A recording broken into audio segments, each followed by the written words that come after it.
And when we work with the client and we look at the shame, oh, this person said something that made me feel ashamed. When we analyze it, we come to realize that we only shame ourselves. That people will do things and people will say things, but you have to interpret that as a shaming. So children are shamed, but only adults shame themselves. And I know there are some parents in here, and well, of course, the theory does go back to the early relationship with the parents, especially the mother and the father, and the particular roles that they played, an older brother or a peer. But a lot of our clients have to learn to, as they develop this assertive state, as they become sensitized to those shame moments, they have to deal with their parents differently. Without exception, whenever our clients have a home visit, go back home for the holidays or summer, their homosexuality increases. There's something about the home environment that brings up the homosexual temptations.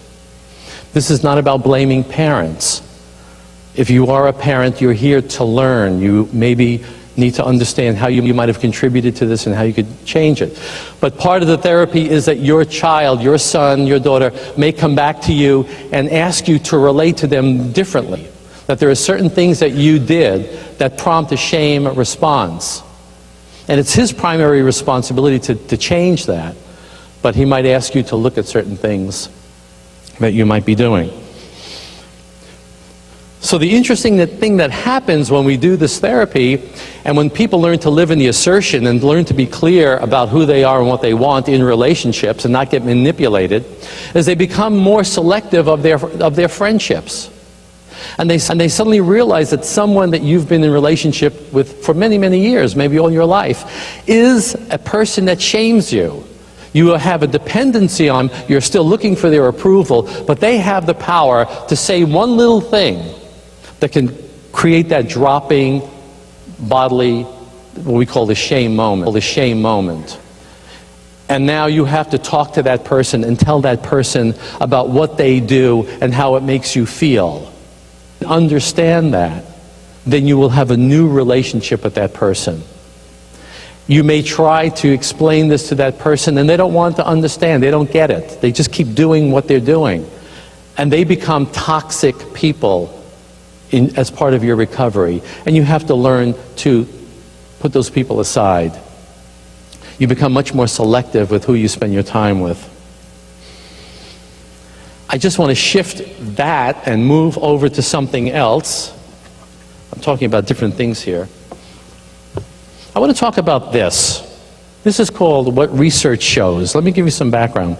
It cost North $10,000 to do this.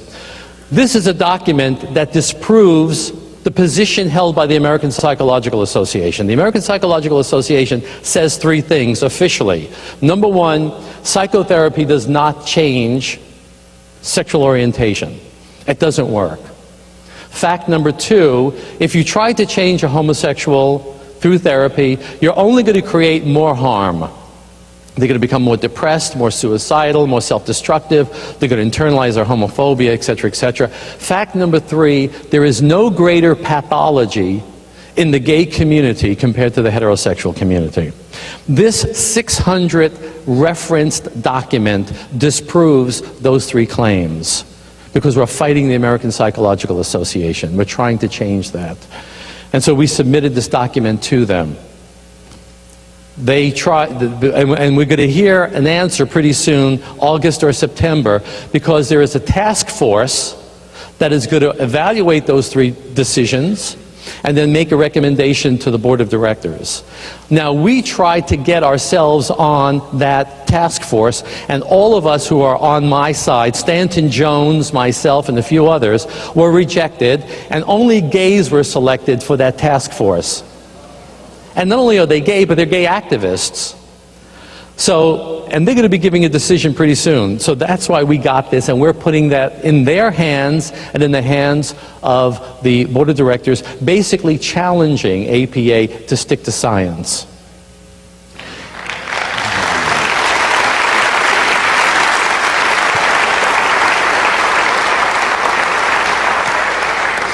I mean, this is being sold, I think it's at the bookstore, $15, but if you're interested in the topic, this is solid. It's absolutely solid. I want to, if you know a teenager who's not sure, and he thinks he has a gay gene, and he's not sure which way to go, this is a document to convince the ambivalent adolescent. If you have a liberal friend who thinks you're crazy for even trying, give him this, a conversation ender.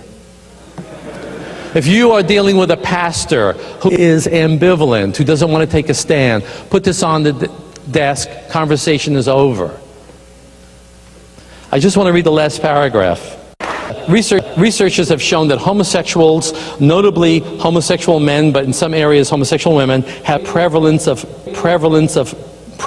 pathology. Remember, pathology is defined as self-defeating, maladaptive, self-destructive behaviors, okay? Population. This is supported by studies that demonstrate that suicidal risk-taking, unprotected sex, antisocial behavior, violence, higher levels of substance abuse, general suicidality, higher levels of promiscuity and non-monogamous primary relationships, higher levels of paraphilias, which is basically fetishes, sexual addiction, personality disorder, overall pathology.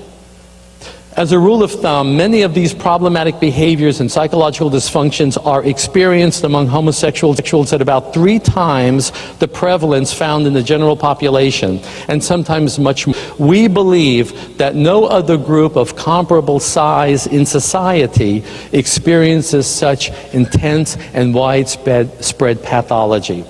This is not about gay bashing. This is about if you have a 17-year-old who doesn't know which way to go, you say, here, look at this. If you go in this direction, this is what you're going to encounter. And if you go in this direction, you're more likely to avoid those. Well, I can tell you that not having the self-gay label is the strongest statistical prevention against these pathologies. So, that's one conversation over. Thank you. All right. Moving right along. Look, every generation every generation of ex-gays, people struggling to overcome their homosexuality, have it difficult. But I want you to know, as someone who's been around for 30 years, and some of the older people can tell you, things are a lot better today than ever before. We have better therapeutic techniques, we have books, we have so much more information, and we have more visibility of ex-gays who are willing to be public, who are willing to present themselves. We know the importance of visual image for a young person.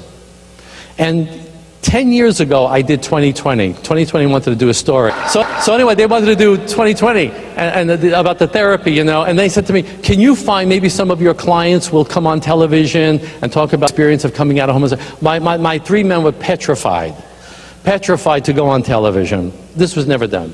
So they finally agreed. 1 wore sunglasses, 1 wore a wig, 1 had pancake makeup. They looked pathetic, I'll tell you the truth. You know what I mean? And then they cut over to Bruce and Darren, 2 gay guys, happy, they looked beautiful, they were sitting on their couch with the French poodle, the chintz throw pillows, the background of the Pacific, beautiful. Then they cut back to my guys, you know, yeah, I'm happy. It was so embarrassing. I even denied knowing them. I said, they're not my client. I think they're gay. Total sellout. This is true. This is your story. So we see the importance of this, all right? I mean, important. Okay, so I just want to show you a couple of clips. There we go. Let's see if this works. There we go. Already she's up there. I don't even know who these people are, but there we go. Now this is Dorel. This is like she's taken the image over the top. She's a celebrity in a black church in Los Angeles.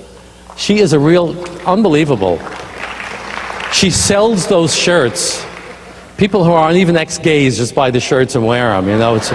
She's so convincing, you know. I think the church is making great money on the shirts, you know. Okay, I had a homosexual thought once when I was 12. I'll buy this shirt, you know. It's so cool to be ex-gay now. I mean, it's just so in. You know? God. Anyway, that's it. Thank you all very much for listening. Okay.